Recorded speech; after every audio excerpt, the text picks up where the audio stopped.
Welcome back, everybody, to the Denver Dzogchen podcast. I'm here once again with Joseph Wagner, and today we're going to talk about the very fascinating, interesting, and mysterious topic of Tertons and Termas. These things are not very well understood, but Joe has lots of experience with living Tertons and some experience with practicing the termas they've revealed. So maybe, Joe, you can give us a little bit of introduction to what they are and their importance in the Nyingma school in particular. Thank you, Damien, and welcome everyone. Just to be clear, as I often say, not an expert. I have a lot of interest. I've done a lot of reading.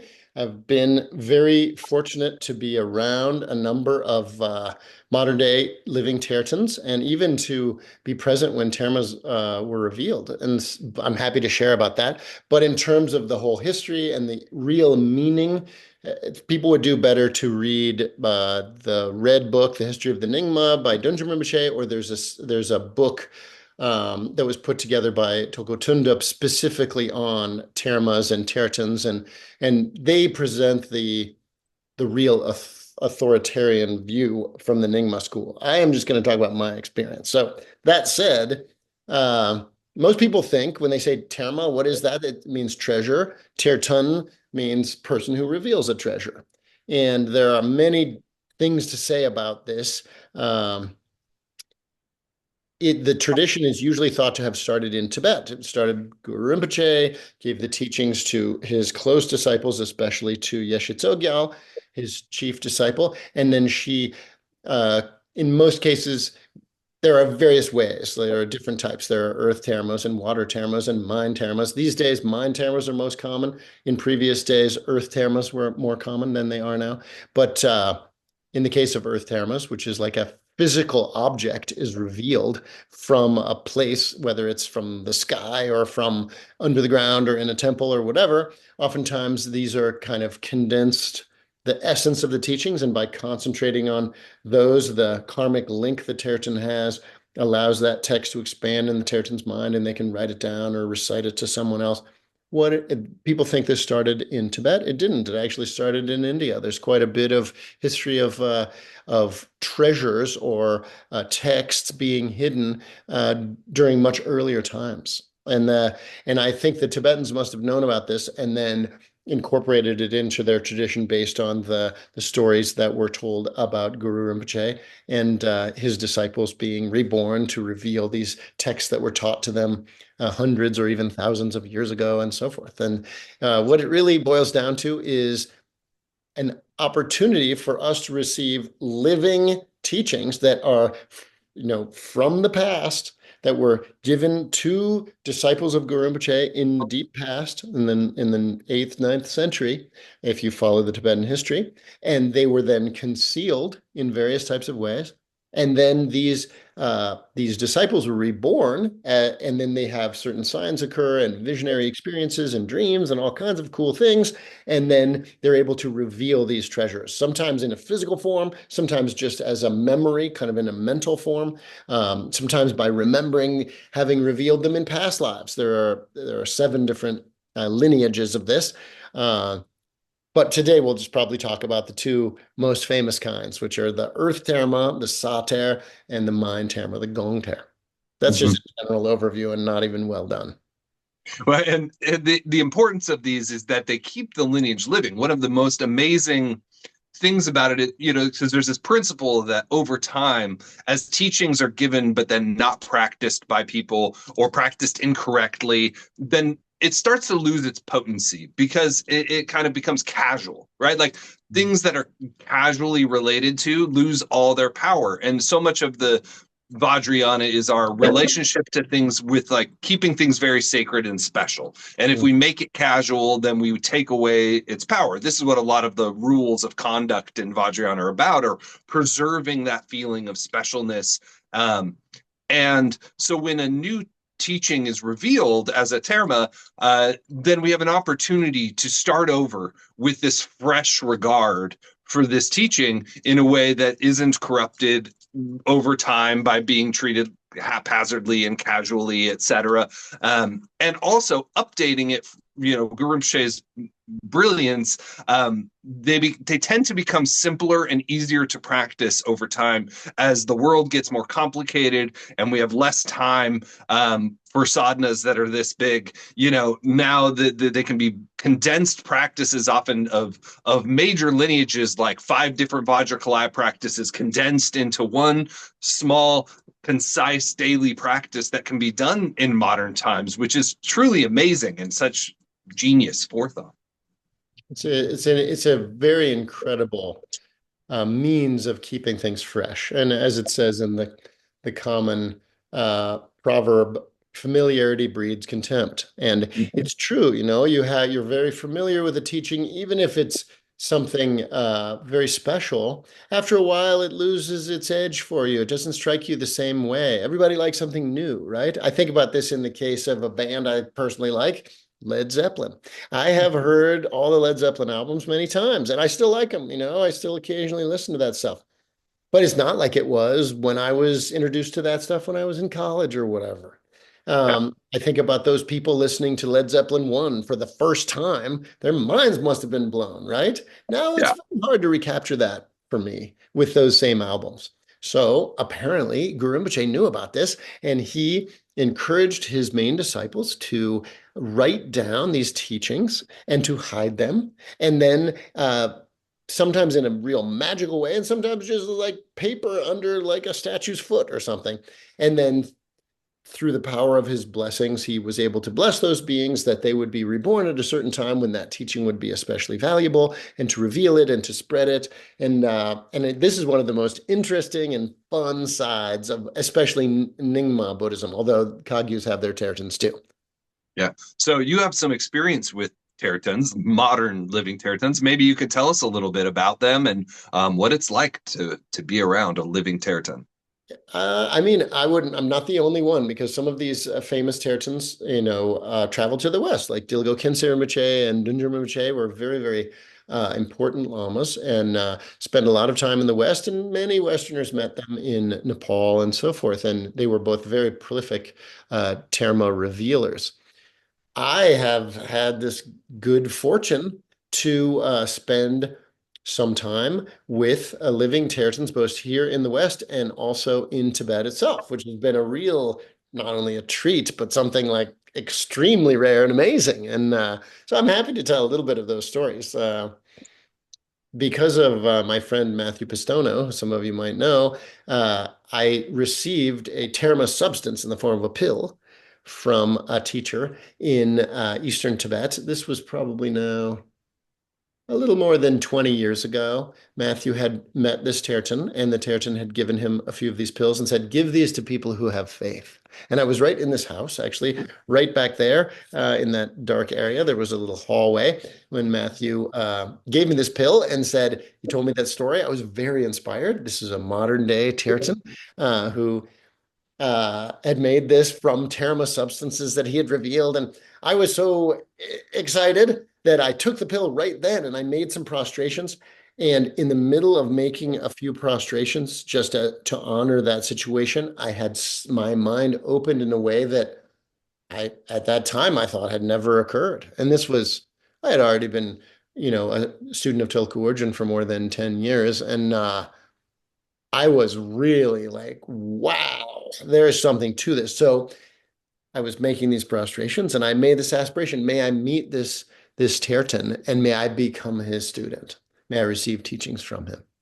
And it worked. I did get to do that. I not that long after that, maybe a year or two after that, Matthew and I and 2 other friends traveled to Tibet and met that Terton and received termas and received his own teachings and the teachings that were revealed as termas by his teacher, and changed the course of my practice. And I got to see what it's like for those visionary people in this modern world. They're not like me, that's for sure. They still have some of the modern conveniences. They have a car, they have solar electricity. Actually, I think now they have non-solar regular electricity, I've heard recently at where they live and so forth. And yet they live in a world of communication with a visionary sphere of reality, which is which I refer to as Guru Rinpoche and his insights, and that's happening right now.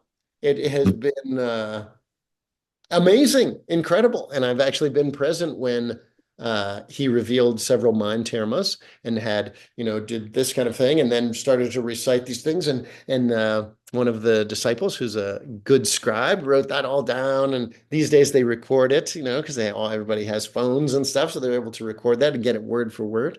And those teachings have incredible potency, incredible. You really feel like there's real magic in that. And and there are many thousands of termas, and we've all received a lot of teachings from termas that were revealed 800 years ago or whatever.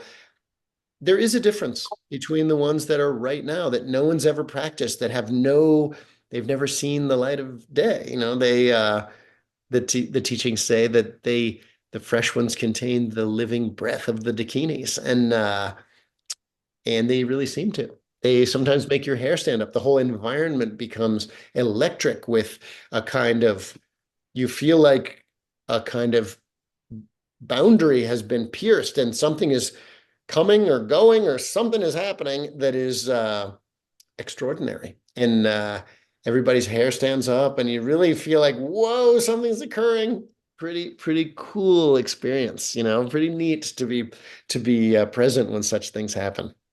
Yeah, I've never been in the presence of a Terton while they revealed anything, but I know just what you mean, that some of these masters, when you enter their presence, you really feel like you're in a different world, like you're getting a taste of Pure Land or something like that. It shifts everything. Everything feels more bright and vivid and fresh, and even the environment seems to react to their presence. Animals and birds and everything seems to be just a little bit different and a little more transparent.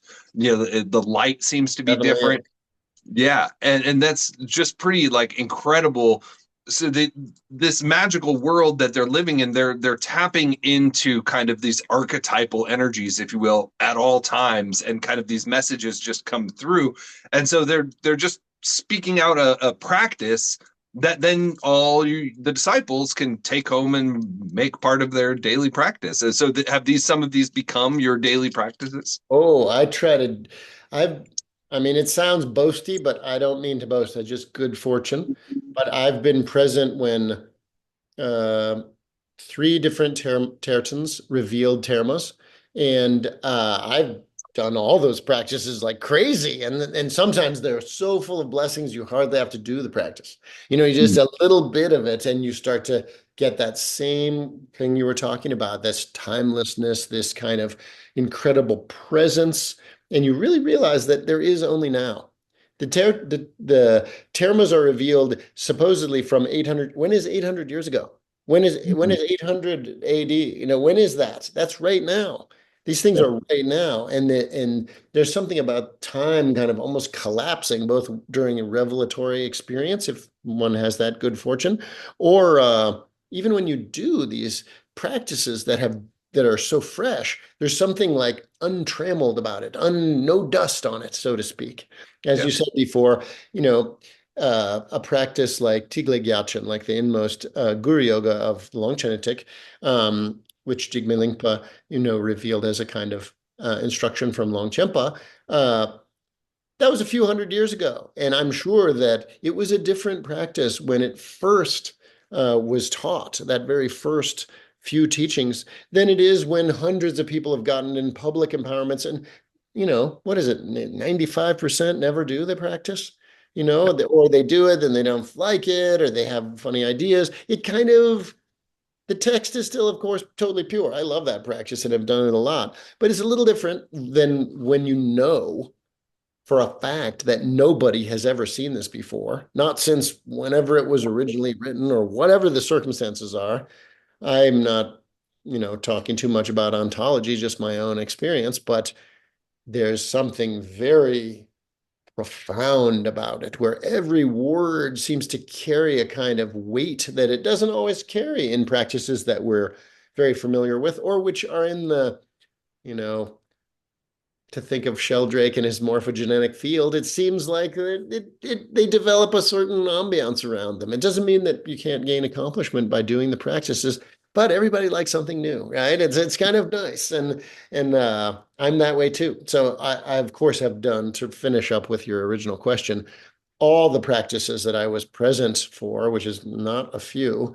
I've done my best to really practice those, and and keep those really close to my heart because wow, they were, in some cases they were revealed, instigated by me myself or someone who were very close to me. I was down in Taramandala many years ago when Adzam Pelu Rinpoche, who's a modern day Terton who lives in Chamdo, was there, and a friend of mine said, I think there's something special here. We should request that he, you know,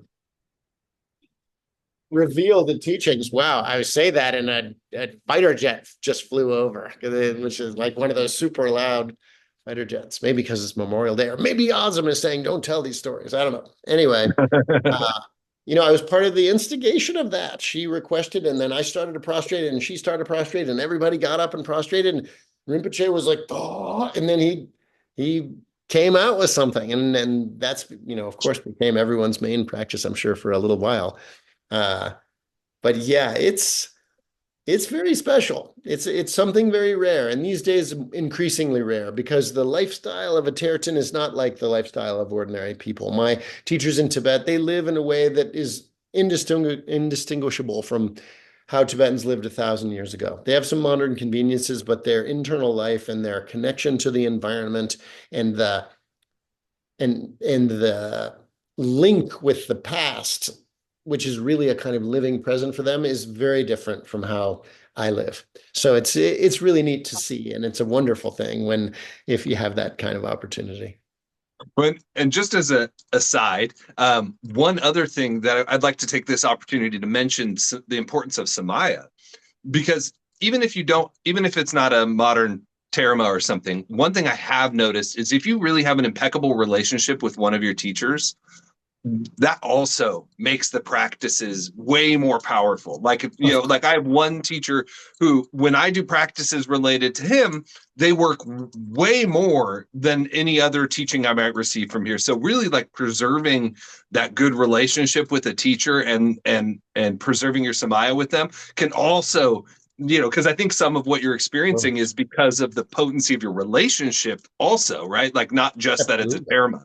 Absolutely. You're absolutely right, and well said. The Samaya is really the very heart of the Vajrayana, and it's no different whether it's Terma stuff or Om Mani Padme Hum being transmitted, something that's comparatively common.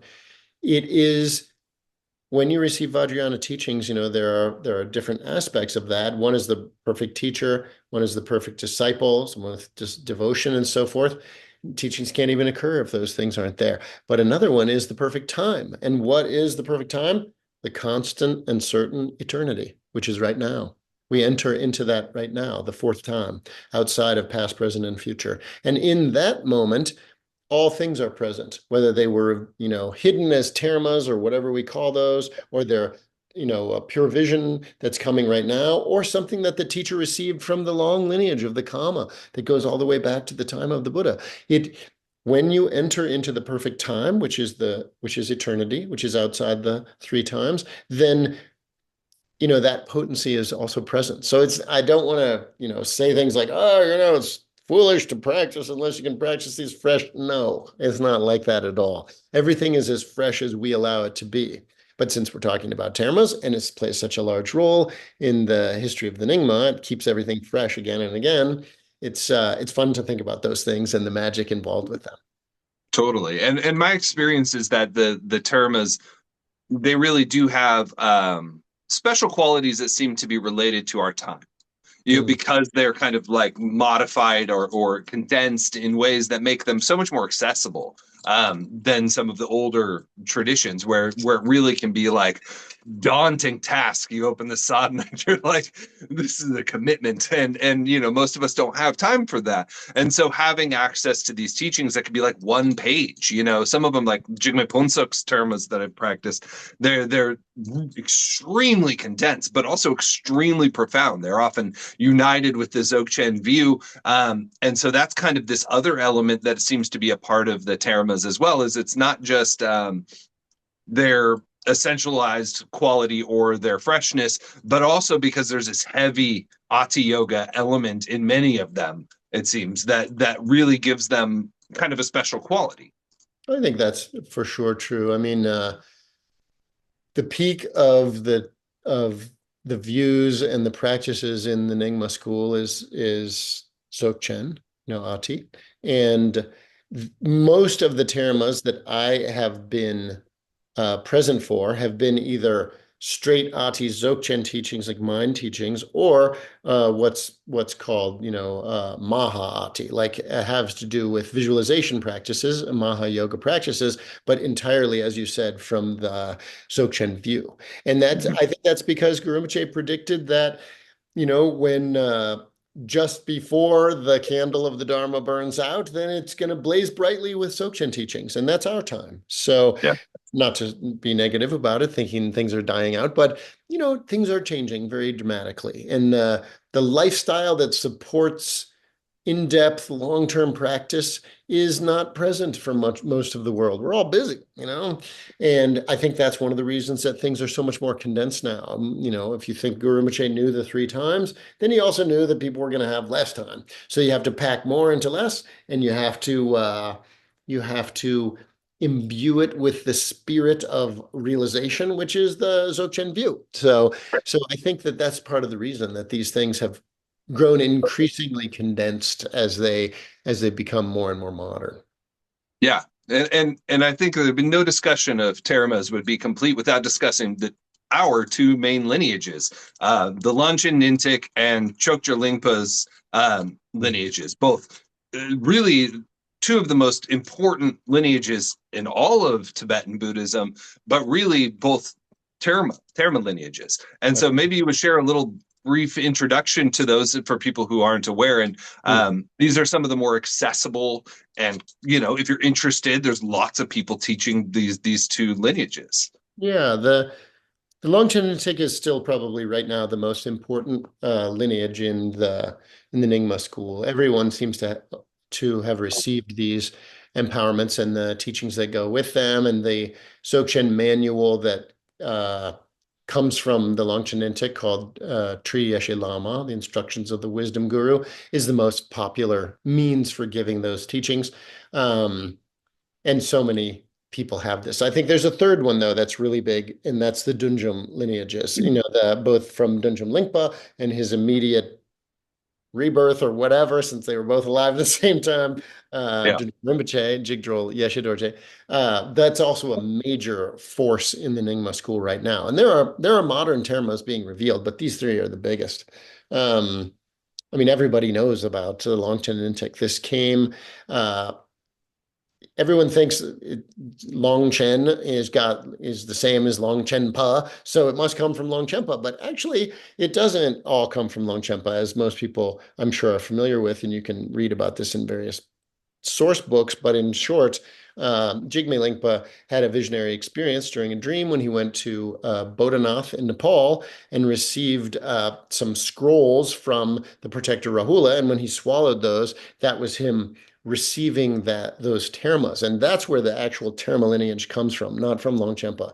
But later he had several visions of Longchenpa in which some of the most important aspects of the Longchen Nyingthig as a corpus came, like the Tigle Gyatchen, which we mentioned before. But some came during that vision, and some came directly from Longchenpa. So people get confused and think it all came from Longchenpa, but that's not exactly correct. So, but Longchen Nyingthig is, of course, the most important. And then I don't know that much about the Dudjom lineages. I've received some teachings and empowerments, but it started with Dudjom Lingpa, who's a great Siddha, and then his immediate Tulku, whether can't be rebirth because he was still alive, but he somehow recognized Jigdrol Yeshe Dorje as a young person as being himself, or the continuity of that lineage. And then Dudjom Rinpoche revealed more of the Termas from that lineage and from that corpus. And so those are all very alive now too, extremely popular. The third one you mentioned is much less practiced, but because of Tulku Orjin being the primary lineage holder of the termas of his great-grandfather, Chokgyur Lingpa, who was a contemporary of Khyentse Wangpo and Jamgon Kongtrul and Mipam and all these famous people, Pratrul. Because Tulku Orjin was so big and he had these four sons who were so incredibly popular, like Mingyur Rinpoche and Tsoknyi Rinpoche, Chogyur Nyima, and so forth, that lineage has gotten pretty hot too. And that's a very large collection. It's about, these days, about 35 volumes of some terma, some commentary, and then other associated texts that were either written or semi-revealed by other, either the children of Chokgyur Lingpa or the reincarnations of Chokgyur Lingpa and so forth. And then I'm most familiar with that lineage because, Tulku Orjin's my guru. Here it comes again. I don't know if you can hear that, but it's these Chokgyur Lingpa. There you go. These fighter jets flying directly over my house makes me a little nervous. But Chokgyur Lingpa was quite an active Terton and an extremely interesting one in that when he began revealing termos, he couldn't read. He couldn't write. He was completely illiterate, as the tradition goes, and was a monk at a monastery that I visited, Adi Rinpoche's monastery, Nongchen Gar, and he proceeded to have incredible visions of Guru Rinpoche, who gave him all these teachings, and then he proceeded to reveal tons of texts. And the special thing about him is they're almost all earth termas, physical objects, whether they're texts or some sort of crystal or various kinds of precious substances like gold and statues. Many of these things I have personally seen and have been blown away by. They're like full of whatever that electricity is. But what is very special about Chokgyur Lingpa is it was not mind terma. Mind termas are much more common these days. I think, I don't know for a fact, but I think all of the Jigdrol Yeshe Dorje's termas related to the Dudjom thing were all mind termas, or almost all. But interesting, Chokgyur Lingpa was physical termas, which they say are more auspicious because there has to be, more tendril, more auspicious connection for them to be revealed. So a lot of very interesting things going on there. And yeah, those places, I've visited some of those places where those things were revealed, like the famous Barche Kunsel series, a huge amount of material, including the famous Dusum Sanjay, Buddha of the 3 times prayer, and all this super famous stuff that everybody knows now. I've been several times to that Terma location. You can feel something. I went to the one where the Sampalundrup was revealed, another famous prayer of Chokgyur Lingpa. You can feel it. You feel like something might happen. You never know. Went there once with a contemporary Terton, and the atmosphere got very weird. I thought, oh, we're going to see it now. He's going to reach into the stone, just like it says in the text, and pull some statue out. It didn't quite happen, but it felt like it could. So the places themselves are very blessed. And the ground in Tibet is very blessed. It's an interesting stuff. I love this kind of thing. So I like talking about it. Well, and I think so for our viewers, for those of you who have been given these lineages of practice, know the important role you're playing also in holding. We don't think often, I'm not a lineage holder. Lineage holders are Tibetans who are lamas, etc. But if you are doing the practice of a lineage, you are a lineage holder, right? Because you are preserving the continuity of these practices into the future. And recognizing what an important role that is, that it's not just about your own liberation, but about the continuity of the power of these, in the same way we're talking about the need for these to be revitalized because they're not practiced. So when we do our practice and uphold, we're really repaying our teacher's kindness. It's a really unpayable debt that we have when we've been given these teachings. And so the only thing we can do to pay it back is to actually do the practice. So knowing that the important role each of you play as holding these important, powerful pieces of our history, is really, I think we're so privileged, and really we play more of an important role than we sometimes understand. I think that's well said. Yeah. In a sense, everybody who's received these practices and taken them seriously and keeps them close to their hearts and keeps their commitment, their samaya with the teacher in the practice is a lineage holder in a sense. Doesn't mean everybody's empowered to give empowerments or pass these things on, but you know, the most important thing I had lunch with a friend of mine who's has a sister who did 2 3 retreats with Chatrul Rinpoche, and she said, well, the most important thing is to practice being happy. She said that to me 2 days ago, and this is a Tibetan woman, and I laughed and I thought, how right you are. All of these secret things come to us, all of these special lineages, and yet so many Dzogchen people are frowning all the time and hating life. I mean, this is terrible. They should bring us life. They should bring us joy. They should bring us freedom. We have a piece of the timeless in our possession, and we can enter into the sphere in which that was revealed, in which that was originally taught, in which that was composed by whether it was Padmasambhava or some Buddha. We can enter into that sphere through the doorway of that practice anytime we want. Our job is to do that. It's not about living empowerments. It's about living it and feeling the natural joy that comes from it. I think that's really the most important thing. Awesome. So this is a wonderful conversation, and I'm sure we'll talk more in the future about these things. And please comment below if you have questions or things you'd like us to discuss in the future, topics that you're interested in. Our goal is to kind of talk about some of these things for practitioners who the conversations don't often happen. And so I've had the incredible good fortune of knowing Joe, who has just a wealth of information and experiences with all of these magical things, which I love so much. And so I also want to thank you, as always, for watching. We really appreciate you and appreciate your support and sharing this on your other social media and those sort of things. And so stay tuned. We'll be back next time, and have a wonderful day.